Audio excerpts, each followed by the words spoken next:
tan llenos de esperanza y de ilusión.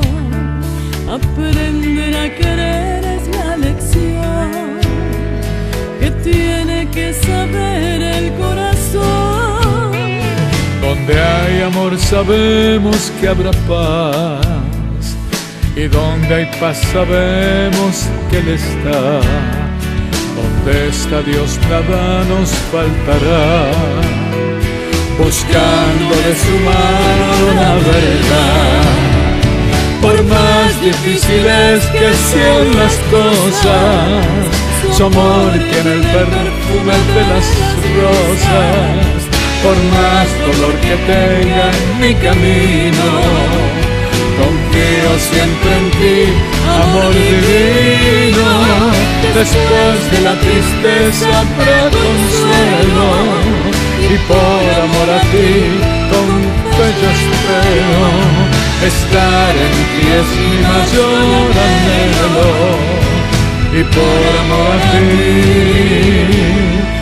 mi alma te entrego.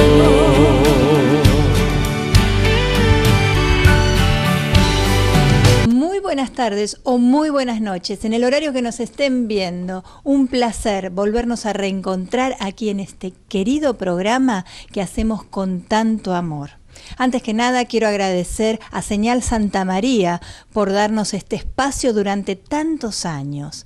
Y bueno, como siempre tendremos muchísimas notas para compartir junto a todos ustedes. Notas médicas, la reflexión de nuestro obispo, tendremos el rincón de los artistas, tendremos notas en el interior del país y bueno, y muchas cosas que pueden llegar a servirte en tu día a día, en tu vida. Pero no voy a hablar más. Vamos a pasar a la primer nota del programa. Señor director, por favor. Continuamos aquí en Por Amor a Ti, como nos tenemos acostumbrados, estamos en el rincón de los artistas. Antes que nada quiero agradecer a Alberto Casadei, que hoy me ha peinado y me ha maquillado. Y bueno, seguimos acá en este espacio cultural, en este espacio de arte que tenemos. Y hoy me acompaña nada más y nada menos que el bailarín Eugenio Dimitrenko. Es exacto, así, ¿no? Exacto. ¿Lo dije bien? Perfecto. ¿Cómo estás, Eugenio? ¿Qué tal? Muy bien, gracias. Gracias por la invitación. No, gracias por venir aquí a compartir este ratito, este espacio. Nos gustaría saber un poquito más de tu trayectoria laboral, cuándo llegaste a Argentina. Me dedico a ballroom dance, todo lo que es ballet de salón o acá se conoce como ballet deportivo. Llego a Buenos Aires en el año 2001. Detrás, digamos, vienen mis papás, yo llego un año más tarde que ellos. Primero vinieron tus papás y después sí. viniste. Y bueno, a partir de ahí, más o menos a partir del año 2005, empezamos a dar clases con la gente de Buenos Aires. De Buenos Aires. Desde el 2003. ¿Y te costó comenzar acá? Sí, porque la disciplina no se conocía mucho, entonces fue difícil explicar. Primero, claro, que no hablábamos nada castellano. ¿Lo fueron aprendiendo todo? Claro, hicimos tres cursos de español básico. Ajá. Y bueno, con eso ya empezamos a tratar de explicar de qué se trataba la disciplina y todo eso.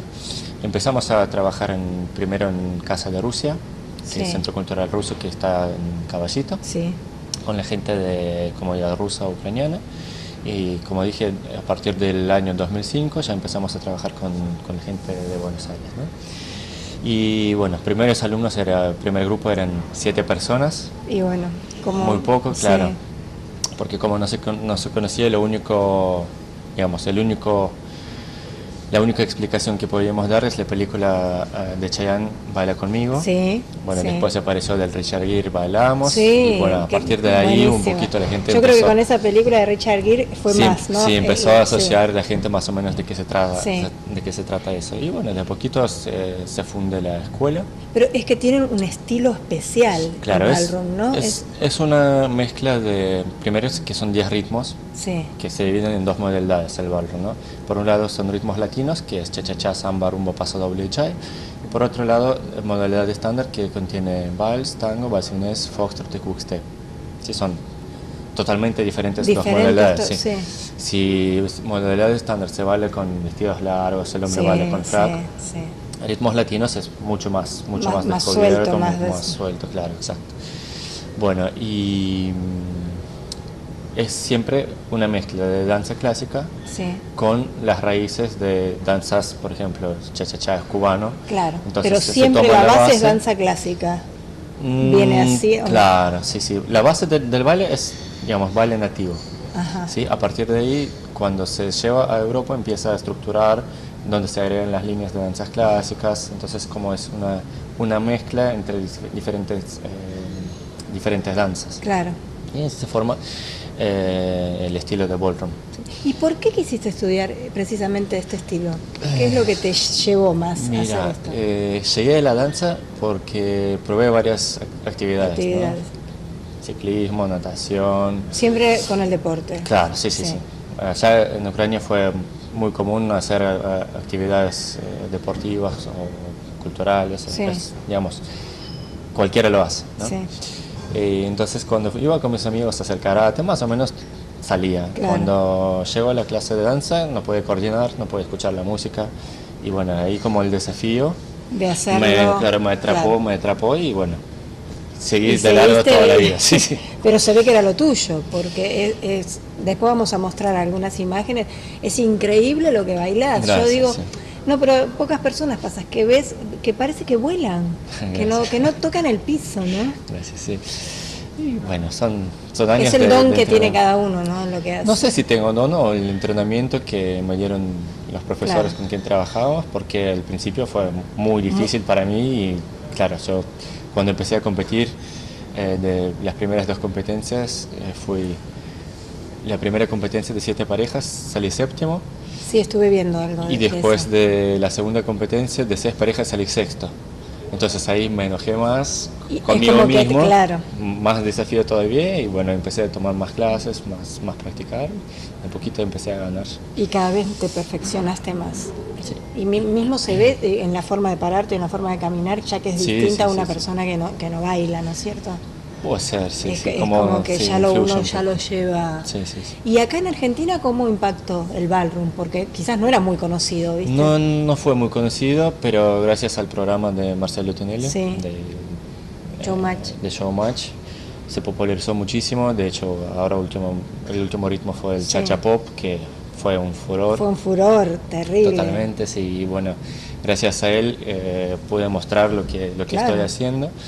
Y eso te va a abrir un montón de puertas, yo creo. Sí, seguramente, pero realmente la producción hicieron mucho esfuerzo para promover la disciplina y seguramente va a ayudar a todas las escuelas Claro, que están en claro. Buenos Aires, en toda Argentina, ¿no? En toda Latinoamérica. Sí, sí.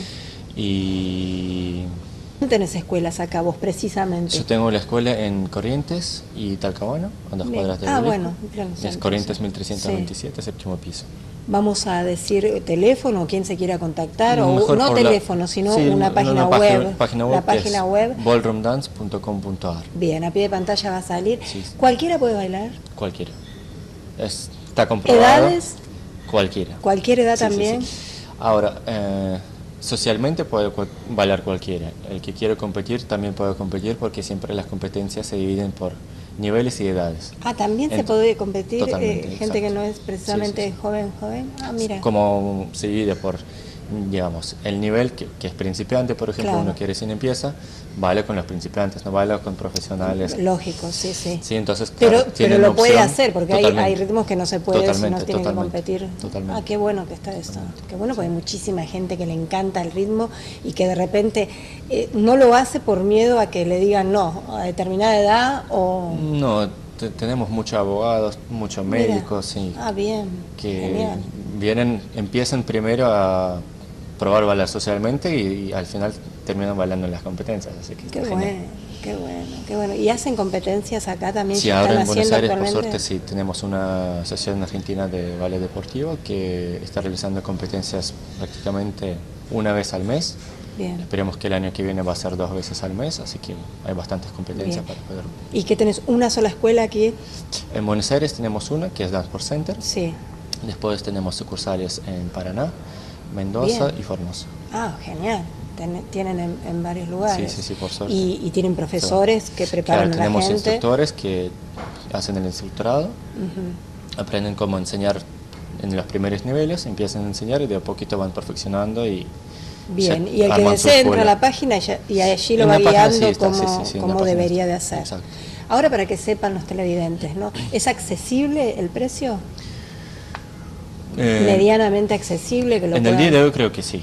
Sí. Es bastante accesible porque con los aumentos que Que hubo, hay, claro, sí. se entiende que estamos pasando por un cambio muy brusco, así que no cambiamos los precios prácticamente desde el año pasado, así que bueno, es bastante accesible para cualquier bien, persona. yo una pregunta que le hago siempre a todos, ¿no? ¿Es saludable bailar? Totalmente. ¿Es sano? Totalmente. Yo creo que abre la mente a otra dimensión, digo, ¿no? Mucha gente viene primero, algunos vienen por estado físico, ¿no? Sí. Buscar mejorar su Estar estado mejor. físico. Mucha gente viene a descansar mentalmente porque Sí. es todo el día trabajando. A distraerlo de todo Totalmente, el claro. bullicio del mundo. Entonces vienen a bailar un poquito y dicen, me sanaste porque estaba ya Claro. tan contracturado en mi trabajo y acá es un relax que me Sí, ayuda, claro, sí. de relajarme, de sacar el estrés. Sí. Sí, Así que qué bueno, ayuda en qué muchos bueno aspectos. que es, porque disipamos dudas que quizás por temor, a veces la gente no se acerca por temor y dice, no, ya no tengo edad, no, ya no tengo la figura que debería de tener para empezar a Creo bailar. que lo más importante es animarse y decir, bueno, Y voy a las probar, ganas. claro, totalmente. Si hay ganas, siempre se puede bailar. Genial, estupendo. Decinos proyectos nuevos. ¿Ustedes bailan, hacen algunos shows? Nosotros bailamos, hacemos shows, competimos, formamos instructores, Bien. damos clases. Y si quieren ir a verlo a algún show, ¿tienen un lugar preciso que están haciendo algún show No estamos actualmente? armando todavía ninguna obra, pero bueno, hacemos shows empresariales, shows... ¿Pueden para- contratarlos para Sí, que sí, les sí, hagan un show? exactamente, Ah, sí. bien, bien. También hacemos coreografías, por ejemplo, hacemos aperturas de showmatch. Ah, bien, O bien. sea, coreografiamos, digamos, las partes importantes de Claro. la televisión. Genial, genial. Bueno, cuando tengan un show propio ustedes, espero que Esperemos, nos vengan a anunciar ese y es el así próximo, lo, es el los próximo disipamos. proyecto que estamos tratando de incorporar, quizás a fines del año que viene recién. Bien. Poner una obra que sería de ballroom, que sería Ah, buenísimo, en un teatro, en algún exacto. lado. Que se pueda- Bueno, genial. A ver, ¿alguna otra pregunta que ustedes le quieran formular, no es cierto? Tenía 10.000 preguntas. ¿Algo que quieras decir sobre este baile más? algo sobre baile. A ver, ya dijimos que cualquiera puede bailar absolutamente, Sí, sin sí. no hace falta tener ni preparación ni edad exacta.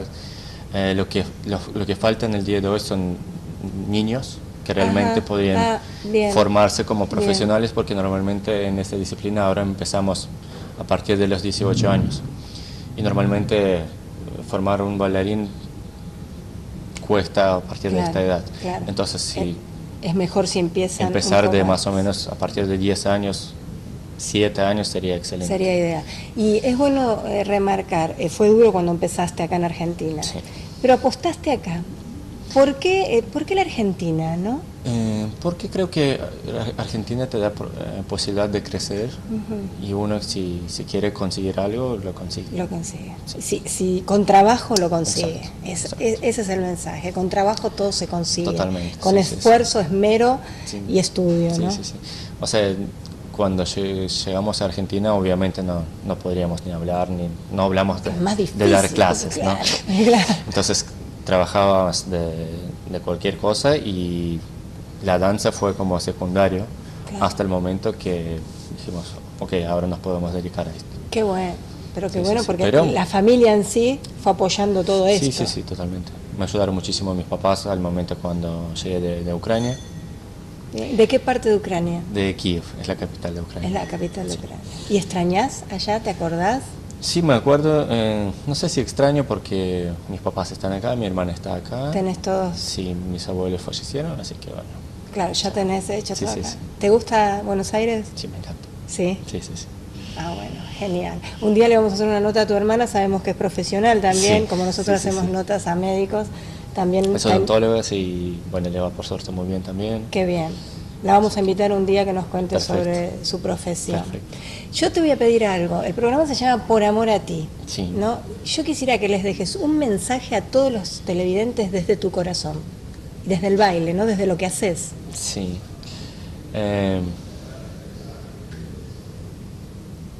Disfruten todo lo que hacen y los frutos van a cosechar a medida que van a seguir trabajando en ese rumbo. pero siempre disfrútenlo y dejen todo por amor a lo que quieren hacer. Genial. Un placer que hayas estado aquí. No, y algún día te queremos ver bailar, a ver cuando si venís quieran, aquí sí. con la pareja y Perfecto. nos haces un baile. Perfecto. Gracias, No, muchas no. gracias. Hasta luego. Nosotros continuamos, como siempre, aquí en Por Amor a Ti.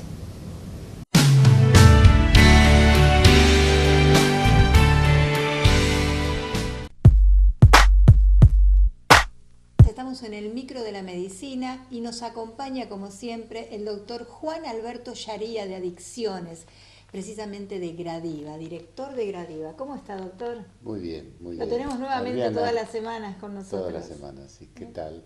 Bien, bien, acá con este tema que nos interesa a todos. ¿Cómo ve las adicciones en nuestro país, doctor? Bueno, en realidad, desde hace varios años hemos tenido un aumento del consumo basado en dos grandes circunstancias. Una, que se ha licuado, no se ha hecho una prevención, se ha licuado todos los sistemas preventivos, o sea, sean los sistemas escolares, los sistemas familiares, no hubo una política de prevención en adicciones. Y además no hubo una política de detección precoz. Usted, para cualquier problema médico, usted tiene una detección precoz para el cáncer de mama, para la próstata, para problemas cardíacos. ¿Y para esto no? Para esto no. Al contrario, durante los últimos años se ha coqueteado con el consumo de drogas. Sí. O sea, se ha generado una aceptación en la comunidad de que, las drogas hacen un daño relativo y la marihuana es una droga que de alguna manera está aceptada socialmente. Ha habido toda una maniobra de política cultural de aceptación del consumo de marihuana, sin medir las consecuencias médicas de todo esto. Sí, sí. Entonces, por un lado, se han licuado las políticas preventivas. Por otra parte, no existen centros de asistencia a la cantidad ni de detección precoz, porque esto hay que detenerlo precozmente. ¿Esto no tiene que ver con la educación que se debe dar sobre este tema? ¿No tendríamos que partir en esa base? La educación es fundamental. La educación a los padres y la educación en las escuelas. Claro. Y educación en los comunicadores sociales también, porque ahí también hay toda una aceptación social del consumo. La educación es lo necesario para que una persona sea libre. Es que deberíamos involucrarnos todos, ¿no?, a tomar conciencia, porque en definitiva son nuestros hijos también, y nos quejamos cuando suceden las cosas, y no antes para prevenirlo. Sí, lo que pasa es que ya el fenómeno está instalado en la vida familiar. Claro. Hoy tenemos familias que consumen, un papá, un hijo, incluso que consumen juntos. O sea, se ha democratizado perversamente el consumo de drogas, que se consume en familia, y por eso hay tantas dificultades y tantos problemas. Fíjese que se habla en la Argentina de la violencia de género, pero no se habla de las drogas. O sea, no se habla de que uno de los inductores de la violencia es el consumo de drogas que hay en la sociedad. Todo esto que pasa los fines de semana, en boliches, está muy vinculado al consumo de drogas. Y mientras esto caía, mientras se licuaba toda la situación preventiva, iba ordenándose todo un comercio, en los últimos 15 años, muy intenso, de venta de drogas. Por un lado, la aceptación social, y por otra parte, una política de implantación de la venta prácticamente en distintos lugares. Esto ha generado tres grandes núcleos poblacionales críticos, los jóvenes, en primer lugar, lo que yo llamo los nadies, o sea, los que son nadies, porque muchos no tienen familia o tienen vínculos familiares muy destrozados, muy ausentes, muy nominales. Está la familia, pero el desapego es fundamental. Sí. El desapego es fundamental. Entonces tenemos un núcleo de jóvenes, tenemos otro grupo de personas de edad, que hace 15 años, 20 años que consumen y que entraron en una crisis por el consumo, que acuden por infartos, que acuden por daños renales, por diabetes, a consecuencia de todas las drogas. A consecuencia de todas las drogas. Claro. Esa es otra población que nosotros vemos. Y la tercera población son familias que consumen. Claro, esto que... ¿Cómo paramos esto?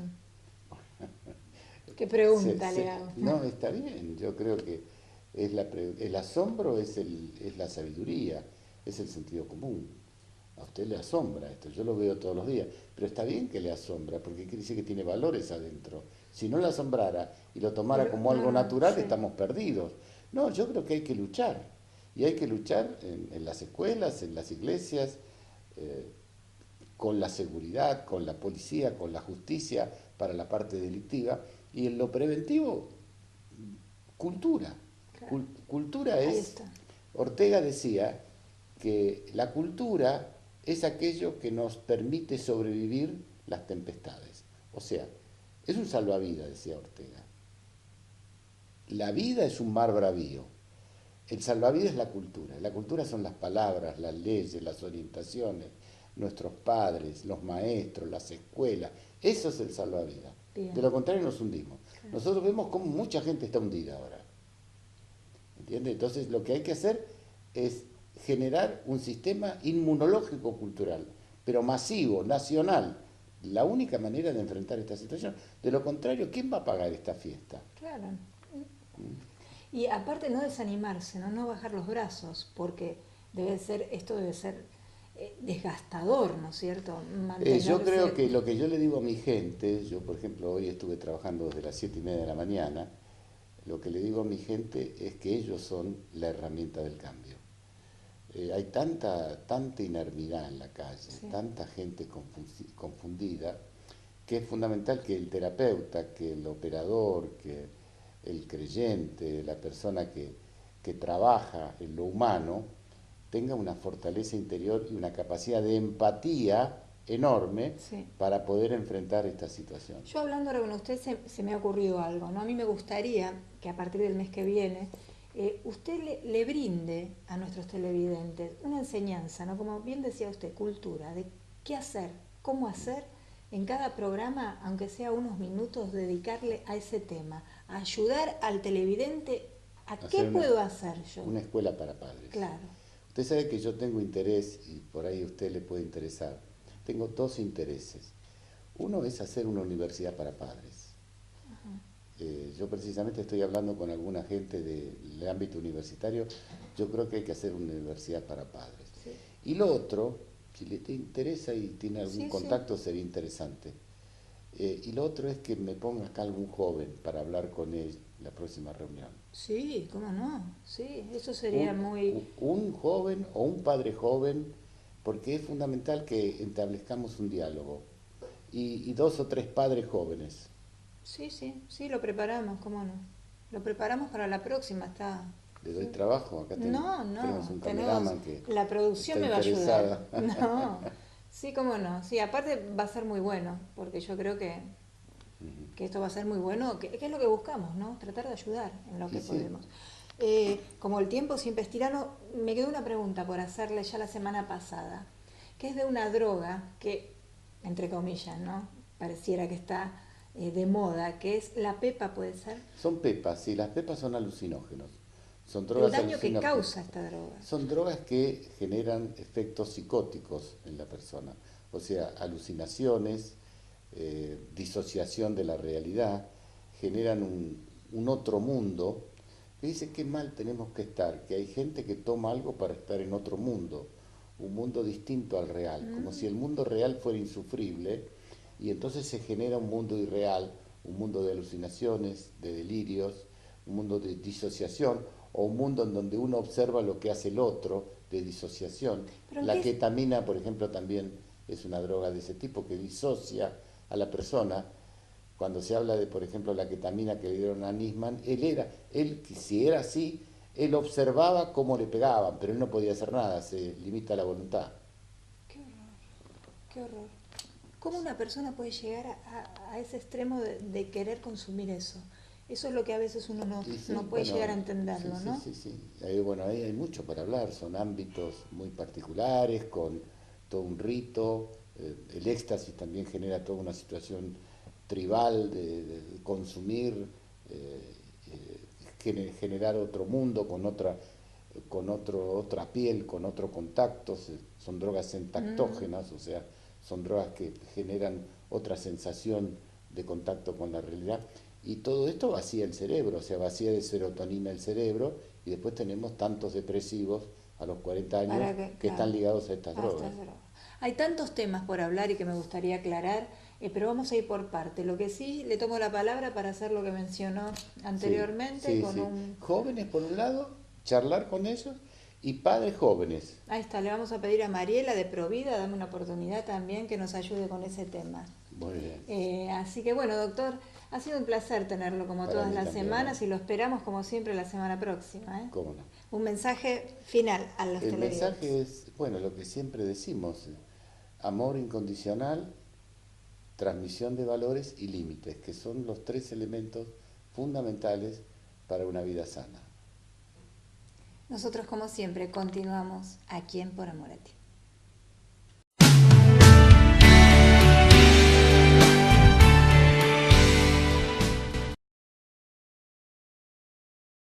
Hola, queridos amigos de Por Amor a Ti. Nos encontramos en el living y me acompaña Cintia Suárez. ¿Qué tal, Cintia? ¿Cómo estás? Hola, Luba, muy feliz. Gracias por la invitación nuevamente. Sí, porque ella ya es una amiga de la casa. Esta es la tercera vez que viene porque nuevamente ha escrito otro libro sobre Mamá Antula. Joven, talentosa, una promesa de éxito para el futuro realmente. Así que gracias por venir acá, Cintia. No, gracias a vos y hemos escrito junto a 2 autoras más, Nuncia Locatelli, una periodista italiana, y Gisela García, una creativa, este libro sobre Mamá Antula, Descalza. ¿Qué título? Descalza, ¿no? Ya el título llena el alma, llena el corazón, dice mucho, y la tapa es bellísima también. Sí, bueno, justamente habla de la peregrinación que hizo Mamá Antula descalza, que tras la expulsión de los jesuitas de América y puntualmente Santiago del Estero, ella decidió continuar con el legado de los jesuitas y así, ir por todas las casas que habían pertenecido a los padres de la Compañía de Jesús y volver a dar los ejercicios ignacianos. Y en ese caminar descalzo también se despojó, previamente de todos sus bienes materiales y todo el confort para salir al encuentro del más necesitado. Haciéndose pobre ella también. ¿Y cómo es que surgió este libro Descalza y con otras coautoras, ¿no? Surgió, Mamá Antula nos unió, nos conocimos en una reunión de una de las descendientes de Mamá Antula, de Luisa Sánchez Orondo. También amiga de la casa, porque le hemos hecho una nota famosa porque su bebito fue uno de los primeros y que tuvo el Papa Francisco en los brazos, ¿no? Exacto, el primer bebé que alzó el Papa Francisco y que es descendiente de Mamá Antula. Entonces nos conocimos a través de ella con Nuncia y con Gisela y siempre estuvo la idea de escribir algo sobre Mamá Antula y este año se pudo concretar a través de este libro. Y 3 mujeres escribiendo sobre otra mujer que es laica, que eso es lo que más nos cautivó. Una mujer laica que fue pionera en la lucha de los derechos humanos en Argentina, que siempre estuvo peleando y buscando el bienestar para los más vulnerables de la época en la humilde, que le tocó vivir en 1700, ¿no?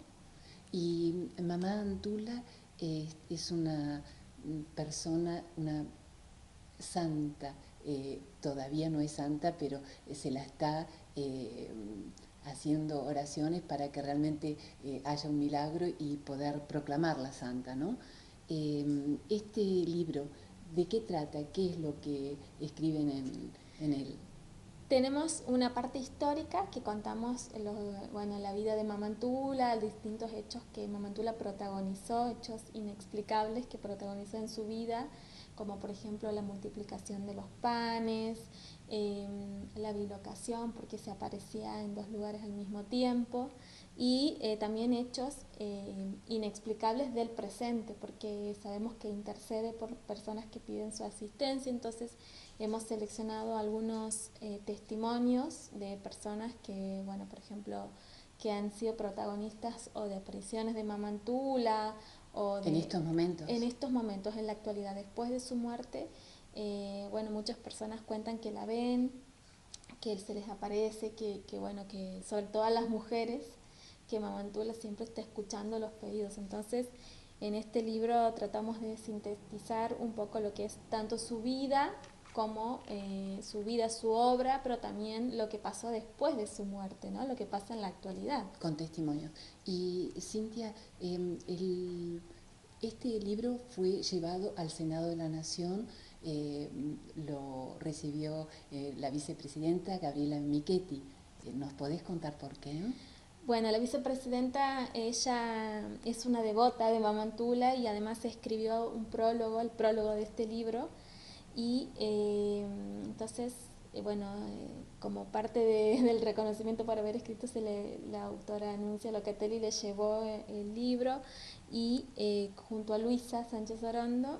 Y bueno, ella cuenta que quiere mucho a Mamantula, que la conoció a través de sus asesores espirituales en Buenos Aires, y además ella estuvo en Santiago del Estero en su momento misionando, entonces conoce Santiago del Estero, la tierra, la cuna de Mamantula. Y bueno, es una persona que quiso desde su lugar de laica contar su experiencia con Mamantula. Aparte, cuando la beatificaron en Santiago del Estero, ella fue representación de todos los argentinos, ¿no? Ella estuvo en la beatificación el 27 de agosto de 2016, y bueno, contando la emoción que fue para ella tener una beata jesuita, que ella también estuvo siempre en universidades jesuitas y demás, y estuvo asesores espirituales jesuitas, entonces eso le gusta mucho. Y el Papa Francisco, ¿qué nos dice de Mamá Antula? ¿Qué tenemos que hacer cuando vamos a la Basílica de la Piedad, donde están los restos de Mamá Antula, ¿no? Y el Papa dice que hay que rezar, que hay que pedir ante la tumba de Mamá Antula, pedir con fe porque ella escucha. Y arrodillarse. Y arrodillarse ante la tumba que está en la Basílica de la Piedad. Y que él dice que ella supo luchar en los tiempos difíciles como en los actuales, y que pudo salir adelante, hasta incluso pudo construir una casa de ejercicios espirituales en Buenos Aires con donaciones de la gente. Entonces él pide que nos apoyemos en esa fortaleza de Mamantula. Y también un tema como el de la trata de las blancas, que quiere que sea patrona de esa Sí, porque Mamantula cuando estaba en Buenos Aires, iba al puerto de Buenos Aires y estaba con las prostitutas, les mostraba, las llevaba a su casa, a la Santa Casa de Ejercicios Espirituales que tiene, que todavía está de pie en Buenos Aires, y les mostraba que era posible una vida diferente, y muchas de ellas hasta se convertían en monjas. Entonces el Papa, evocando esa manera de evangelizar de Mamantula, quiere que sea patrona de los distintos flagelos de la mujer. Cintia, para todos los televidentes, un mensaje desde el corazón.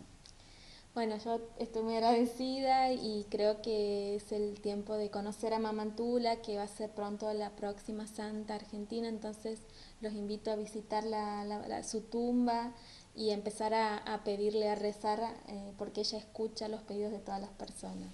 Muchas gracias, Cintia, y nosotros seguimos aquí en Por Amor a Ti.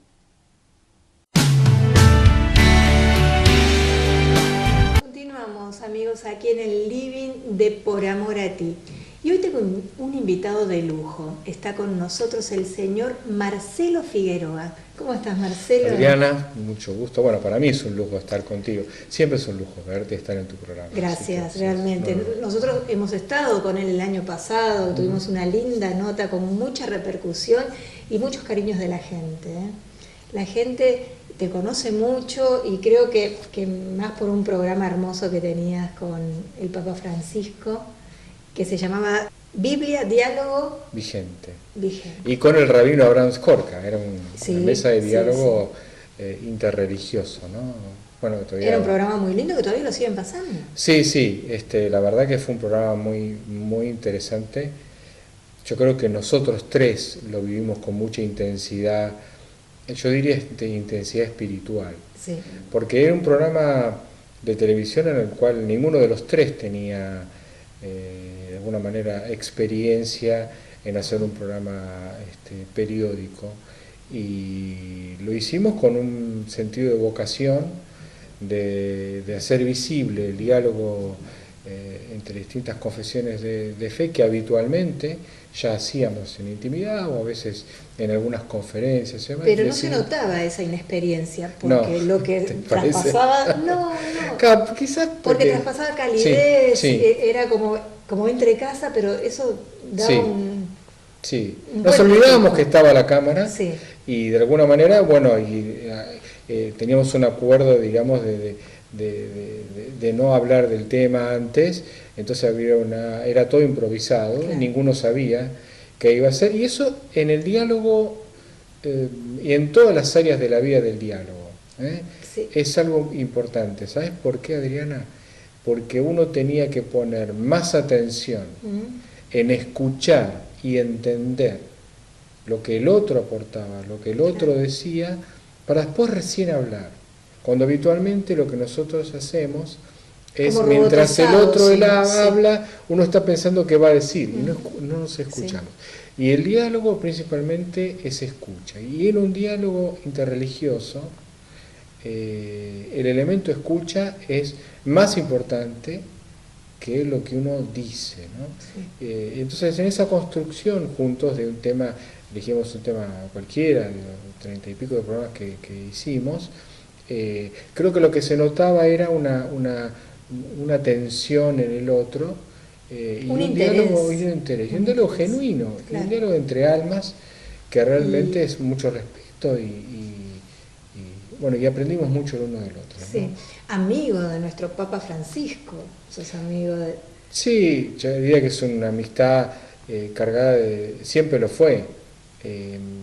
Una vez hablando con él justamente en un programa de radio sobre la amistad, y él dijo algo que yo comparto: la amistad es sagrada. Y creo que la amistad es sagrada con todos los órdenes de la vida.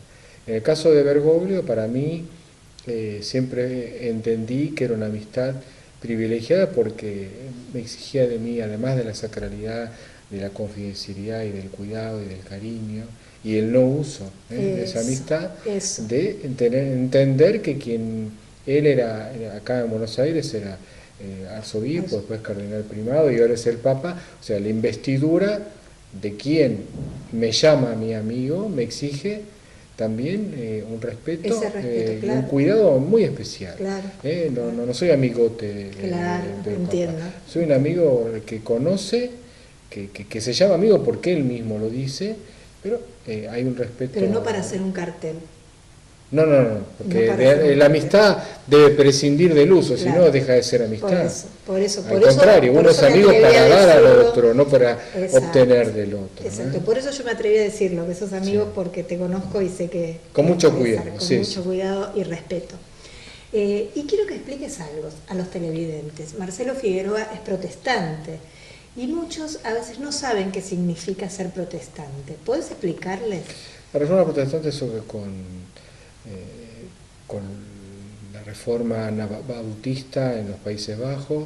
El luteranismo comienza ya hace 500 años, y en realidad Lutero lo que hace, que es quizá el corte más importante, porque el movimiento anabautista de los Países Bajos, que es anterior, con Menón, que después fue el movimiento de lo que se conoce Iglesia Menonita,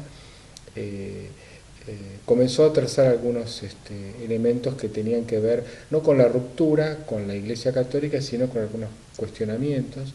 Las tesis de Lutero, las 95 tesis, establecían 95 preguntas para el debate, ¿no? Debate académico, en el lugar donde él estaba. Lamentablemente, ese debate no se produjo únicamente en el lugar donde estaba él, sino que se replicó, se llevó a niveles mayores. Hubo de alguna manera, creo, falta de comprensión, falta de esa capacidad de diálogo que hablábamos recién, sí. Y la intención de la reforma, para mí, el fracaso de la reforma es la ruptura. O sea, la reforma no está mal, la Iglesia es reformada, siempre reformada, pero la ruptura es una herida, ¿no? De manera que cuando nosotros hablamos ahora que eso sucedió hace 500 años, por lo menos en mi caso no hablo de celebrar los 500 años, uno conmemora, no se puede celebrar una ruptura, no. Uno conmemora ese hecho que de alguna manera después ese movimiento tuvo las repercusiones con Wesley y demás en Inglaterra, que produjo un movimiento importante en lo que tiene que ver con las iglesias, conocemos metodistas, en Escocia presbiterianas, que es el movimiento reformista de Europa. Trasladado con la colonia, digamos, a Estados Unidos, tuvo un impacto muy importante y surgieron otros movimientos hijos de la Reforma, que son las iglesias bautistas, pentecostales y demás, que vienen de alguna manera de la rama de Estados Unidos. Y eso ha hecho bueno, que la iglesia protestante en general se mueva de una manera cuasi estructural, o sea, no existe un papa protestante, sí existen grupos orgánicos que tienen obispos, como la iglesia metodista, sí. Luteranismo y demás, pero los obispos son primus inter pares, o sea, no son jefes de la claro. Iglesia, ¿no es cierto? Y bueno, de alguna manera han crecido mucho en Latinoamérica también, principalmente por el crecimiento de los grupos pentecostales, alguna manera con algún orden, en algunos casos sin ese orden, pero bueno, ha sido un movimiento que influyó mucho, y el luteranismo creo que toda la reforma, inclusive la reforma en España, tuvo mucho que ver con las primeras traducciones de la Biblia, ¿no? A lengua vernácula, en caso de Lutero en alemán, en caso de Casiodoro de Reina en España, en caso de la traducción del Rey Jaime en Inglaterra, sí. Y eso muchos años después, de alguna manera creo que el Concilio Vaticano II recibe ese aporte que para mí es importante de la Reforma, que es la traducción de la Biblia, porque en general el mundo protestante o evangélico, que son o no sinónimos, tiene como autoridad la palabra de Dios. Entonces este Concilio Vaticano II lo recibe muy bien, y de alguna manera la Biblia, que en algún momento fue un lugar de división, comenzó a ser un espacio de unidad. Por eso, bueno, el programa ese se llamó Biblia Diario Vigente, porque claro. Es un lugar de encuentro, ¿no? ¿Vos sos de familia de protestantes? No. ¿O en qué momento vos tomaste esa decisión? Bueno, yo nací en un hogar católico argentino, donde se dice que esos hogares que van a la iglesia 3 veces en la vida. La primera vez te tiran agua, la segunda arroz, la tercera tierra. Entonces, y bueno, crecí en ese hogar, y bueno, después por cuestiones personales me alejé totalmente de la fe. O sea, me constituí en un ateo, agnóstico, no lo sé. Y bueno, después a través de mi hermana, que empezó a relacionarse con una amiga evangélica, llegó una Biblia a casa en un momento de mi vida particular y demás. Bueno, tomé esa Biblia. ¿Fue por algún momento preciso en tu vida que sí, estabas pasando mal? En algún momento sí, en un momento de búsqueda, de angustia, de búsqueda. Bueno, tomé la Biblia, empecé a leer, y bueno, me empecé a congregar en una iglesia evangélica que me enseñaron el tema de la Biblia. Y ahí te formaste en el camino. Exactamente, ¿no? Pero nunca perdí, porque a ver, mi mamá se casó en la iglesia católica, pero ella había tenido muchos años huérfana, lamentablemente, padres suizos, y estuvo en el Ejército de Salvación, entonces ya tenía un trasfondo protestante, ¿no? Claro. Entonces era una familia ecuménica ya, claro, ¿no? Así que siempre tuve dentro de mí un gran cariño, porque yo fui bautizado, tomé la primera comunión en la Iglesia Católica. Yo nunca sentí esa oposición, digamos, de que al ser protestante debías constituirme inmediatamente en un adversario, un competidor eso está de la Iglesia buenísimo. Católica, ¿no? O sea que siempre fui contrario a lo que tiene que ver con la acción de proselitismo, ¿no? ¿Y cómo llegaste a hacer esta amistad con el Papa, ¿no? Que siendo arzobispo, ¿cómo se creó esa amistad entre ustedes? Bueno, yo fui 23 años de mi vida director de la Sociedad Bíblica Argentina, y fui también representante a nivel latinoamericano y mundial. Bueno, la Sociedad Bíblica Argentina es algo así como la institución rectora del pensamiento evangélico, porque es la única que puede reunir a todos los grupos evangélicos y protestantes. Y en mi cargo de director tenía, obviamente, una misión también de relación, porque la Biblia no es propiedad, aún las Biblias traducidas en el mundo protestante, la Biblia no es propiedad de la Iglesia, la Biblia es del pueblo, claro, ¿no? Y es inspirada por Dios. Entonces, en ese camino conocí a Bergoglio, que ya tenía, estoy hablando hace 20 años atrás, sí, un énfasis muy importante en lo que tiene que ver con el ecumenismo, y la Biblia era para él, y sigue siendo para él, un lugar de encuentro. Entonces, a raíz de eso, juntos en ceremonias cerca del Día de la Biblia, el mes de la Biblia, excusas que poníamos para trabajar juntos y mostrarnos, una entidad rectora evangélica, junto, claro, con otras católicas, y así empezó una relación fraternal, una relación de comunión espiritual, y finalmente una amistad. Bueno. Y allá por el año 2010... Está bueno que se sepa esto, ¿no? Sí, una amistad genuina, digamos, con mucho respeto, de tratar de qué lugar de unión tenemos para llamar a la unidad entre los cristianos, esa unidad en la diversidad, claro, en la cual yo no pretendo que vos seas católico, ni vos ni que seas evangélico, entendiendo que se necesita tanto ahora. No sé. Que necesitaríamos volver a eso, ¿no es cierto? No, aunque pensemos sí, distinto, que estemos todos unidos. A mí me parece que la unidad no es uniformidad. La riqueza de unidad no es la uniformidad, si no estaríamos en la Torre de Babel. Es la diversidad. Sí. Y en la diversidad nosotros nos reconciliamos. Bergoglio habla mucho de la diversidad reconciliada. Y hay que proteger esa diversidad y mi identidad. O sea, yo puedo dialogar y crecer y aprender y construir dentro del mundo del ecumenismo y del reino de Dios en la medida que yo respete mi identidad protestante. No, y no sea un obstáculo para encontrarme, sino al contrario, un vehículo. Entonces, creo que nos hace mucha falta como argentinos entender de que los que pensamos diferente no solo no debemos no dialogar, debemos dialogar, pero debemos escucharnos respetando nuestra diversidad, que la verdad que es la historia argentina, sí, una historia cultural diversa, sí, sí, que supo de alguna manera contener eso. Entonces me parece que esos elementos son importantes también. Hay muchísimos temas y muchas preguntas que te quiero hacer, pero te voy a interrumpir un poquito, vamos a ir a un corte y enseguida Dale. Seguimos con la charla. Nosotros continuamos enseguida aquí en Por Amor a Ti.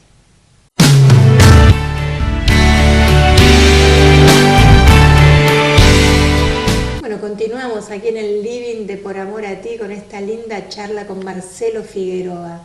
Marcelo, todos queremos saber, sabemos que hace poco viajaste a Roma y estuviste con nuestro querido Papa. ¿Cómo lo encontraste? ¿Cómo está? Lo encontré muy bien,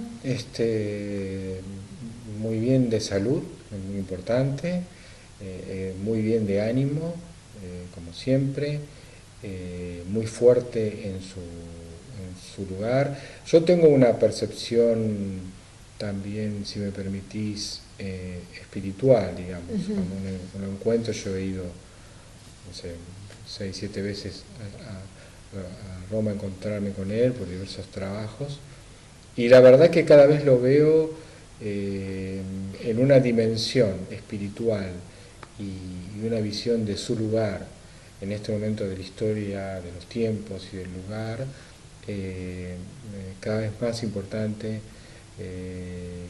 más lleno de Dios, más consciente de su rol en lo que tiene que ver con los valores de la paz, de la misericordia, del encuentro, de todo lo que él habla, y con una visión muy clara de lo que pasa en el mundo, de los temas realmente importantes y graves del mundo, que a veces no ocupan las primeras planas de los diarios, claro, pero que sí ocupan en un lugar importante en la lista de pensamiento de Dios, yo creo, ¿no? Lo veo muy preocupado por todo lo que tiene que ver con la problemática de la paz. Justamente cuando estuve en Roma me tocó vivir un hecho histórico que parezca mentira para uno que vivió acá. La primera vez que a pocas cuadras está la iglesia, la catedral anglicana de San Pedro, sí, pero era la primera vez en la historia que el obispo de Roma visita al obispo anglicano en la catedral, y Francisco lo hizo, y yo estaba ahí, y bueno, fue muy emocionante porque él dieron un mensaje cada uno, una oración, y después hubo un lugar abierto para preguntas, y en el lugar de preguntas él dice, bueno, para mí en Buenos Aires era muy fácil, la catedral anglicana está muy cerca de la catedral metropolitana, y tenía un amigo que yo conozco muy bien, el obispo Greg Venables, sí, que ahora es obispo también de primado de Sudamérica, de la iglesia anglicana, y para nosotros se iba, tomábamos mate, éramos hermanos, era como que de alguna manera ese hecho lo marca siempre. Pero también, más allá del hecho ecuménico, y esto creo que es un elemento importante para entender no solamente la visión geopolítica de Francisco, sino también el rol de las religiones, que muchos ya predecían, digamos, el final de la religión o la vida posreligiosa, sí, ¿no? Sí. Realmente todo lo que tiene que ver con lo que la diplomacia tradicional está demostrando que tiene los brazos atados, no puede lograr, Francisco a través de la diplomacia, del ecumenismo y diálogo interreligioso está haciendo. Y el ejemplo es preciso, cuando estuvo allí en la catedral anglicana, él anunció así tranquilamente que va a viajar con el arzobispo de Canterbury, que es la autoridad máxima de la iglesia anglicana, lo que tiene que ver como obispo, sí, también es un primo inter pares, porque la cabeza de la iglesia anglicana es la reina de Inglaterra, pero bueno, va a viajar con el arzobispo de Canterbury a Sudán, que es uno de los lugares más peligrosos del planeta, que hay hambruna, desastre, guerras un y van a viajar con un mensaje de paz. Entonces, todo lo que tiene que ver inclusive con los migrantes, un mundo que ha expulsado, que ha traído hambre, destrucción, tráfico de armas a pueblos enteros, algunas guerras disfrazadas de religión, que no lo son, sí, y bueno, que esa gente está huyendo de su propia patria, y cuando va al lugar, digamos, donde hay cierto confort, le construyen muros, y sí, bueno, Francisco lo viene diciendo hace tiempo, y ahí también el tema del diálogo interreligioso, porque hay un corredor humanitario muy importante que está trabajando principalmente la comunidad San Egidio, que vos conocés muy bien seguramente, y la iglesia valdense, que es un desprendimiento también, sí, de la iglesia protestante. Sí, bueno. Y eso es un hecho humanitario y ecumenismo práctico, ¿no? Social, práctico y humano. Y político, ¿por qué no decirlo? La gran política, ¿no? Y sí, sí. Ahora yo te voy a hacer una pregunta sin juzgar, ¿no? Fuera de juzgar nada. Nuestro Papa tiene un don que quizás no lo tenían tan marcados los otros papas, ¿no es cierto? Que es la humildad. La humildad de él en cómo afrontar las cosas, ¿puede ser? Sí, yo no me considero autorizado ni creo que sea yo el indicado para comparar otros papas. No sin comparar que sea mejor o peor, sino que se nota su gran humildad cuando hace. Sí, se nota, y lo he notado siempre. A mí una de las cosas que más me han impactado de Bergoglio hombre, digamos, ocupe el lugar que ocupe, cuando era obispo, después vicario, después obispo, arzobispo, cardenal y ahora papa, es que él desarrolla dice ese concepto que teológicamente llamamos imitatio Dei, o sea, el hecho de la búsqueda de vivir una vida cristiana enraizada en los evangelios y emparentada con Jesucristo. Yo creo que, y algunas veces he escrito, me han preguntado, inclusive en algún programa también en Italia y demás, bueno, tanta literatura que hay a través del Papa, ¿cómo lo entendemos? Yo digo, mira, no es muy complicado. Claro. Para entender a Francisco tenés que leer, son 4 libros en total, son 400 páginas, me acuerdo, los 4 evangelios, ahí está todo. Sí.